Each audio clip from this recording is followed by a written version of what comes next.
Christophe, bonjour. Bonjour Eric. Alors on est sur Ludovia, il fait très chaud, il fait très beau, super ambiance comme souvent. Ça fait longtemps que vous venez à Ludovia Nautique, il me semble, non? Oui, ça fait longtemps qu'on vient et voilà. Ça fait longtemps qu'on prend plaisir à venir surtout. Voilà, alors on rappelle que Nautique, c'est les fameuses boîtes, les box, hein, et votre ADN, je dirais, c'est d'avoir voulu mettre de l'intelligence dans ces boîtes. Pas se contenter de pouvoir mettre du numérique dans les boîtes, on rajoute des couches, on rajoute des couches. Alors, quelles sont les nouveautés en matière d'intelligence sur vos boîtes cette année? Alors, comme tu l'as dit, effectivement, nous, Nautique, c'est les technologies utiles. C'est notre vocation depuis le départ. Aujourd'hui, ce qu'on propose de nouveau ou d'innovant, on va dire, au-delà des systèmes de charge qui s'améliorent, puisque aujourd'hui on intègre maintenant, on va arriver à intégrer maintenant des systèmes qui permettent de mesurer la consommation des appareils. Donc là, on est de plus en plus fin sur la gestion de la charge des appareils, de plus en plus fin et de plus en plus performant aussi, puisque nos hubs permettent à présent de charger des ordinateurs portables, en tout cas vont le permettre à partir de quelques mois. C'est déjà le cas aujourd'hui, mais globalement, dans une solution en USB, on pourra charger des ordinateurs portables à pleine puissance avec une nouvelle génération de hubs qui va arriver. Je développe sur l'aspect innovant.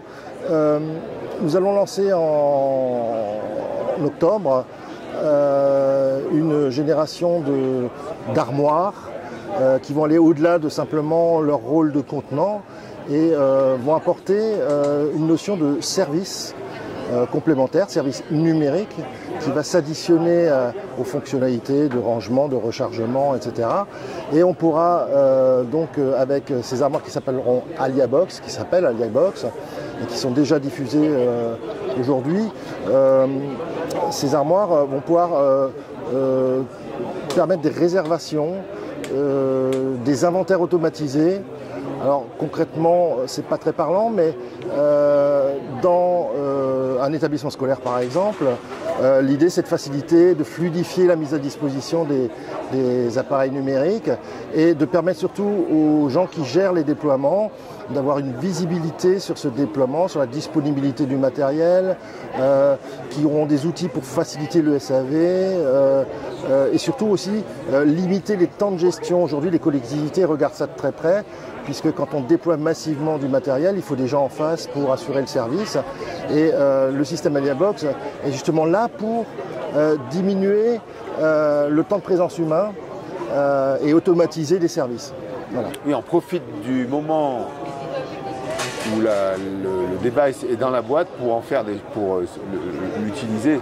Hein, tout à fait, alors ça c'est encore complémentaire, ouais. C'est-à-dire qu'effectivement on pourra également faire descendre des mises à jour, des choses comme ça au sein de nos systèmes. Administré dans la boîte. Exactement, mais l'idée c'est surtout de fluidifier le déploiement, de l'optimiser, de manière à ce que en bout de chaîne, lorsqu'on fait une photo en disant mon déploiement, comment ça s'est passé, etc., qu'on se rende compte que l'utilisation a été meilleure, le taux de disponibilité a été augmenté et que globalement, mon déploiement m'a coûté moins cher, in fine.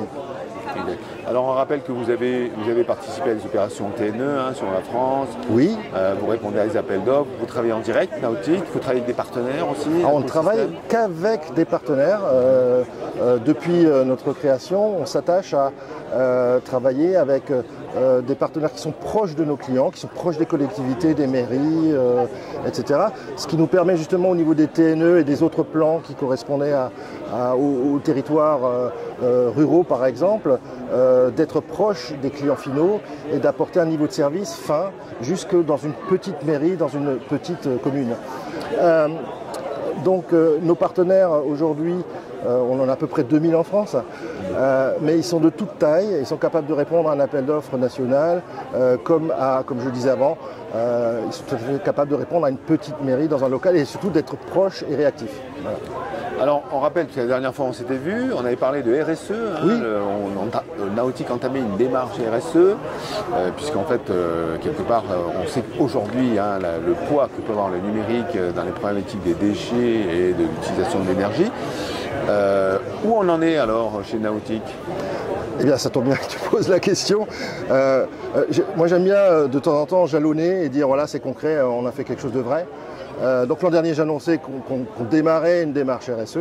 Ben là, cette année, je peux annoncer qu'on va se faire labelliser, théoriquement, hein, c'est pas encore fait, mais on passe l'audit, on va dire, le mois prochain, de manière à bénéficier de la labellisation Lucie, qui est très adaptée aux entreprises de notre structure, de notre taille de structure, on va dire, donc plus compatible avec une PME. Mais tout en tenant compte des 7 piliers de la RSE, je ne vais pas les décliner maintenant, mais globalement, ça nous permet d'avoir une corrélation concrète et vérifiable sur notre comportement par rapport à la RSE. Et surtout d'avoir une photo, une vision, des objectifs, des engagements, des choses mesurables qui nous permettent de progresser tout doucement et d'aller vers des choses vertueuses. Bon, il ne me reste plus qu'à te souhaiter une bonne rentrée. Hein, parce Merci. que c'est dans 15 jours, là, ça y va. Vous êtes prêts? Vous avez déjà des... Mais la rentrée, ça y est, c'est Ludovia, la rentrée, on y est, on est déjà dedans. Merci Christophe. Merci Eric, à bientôt.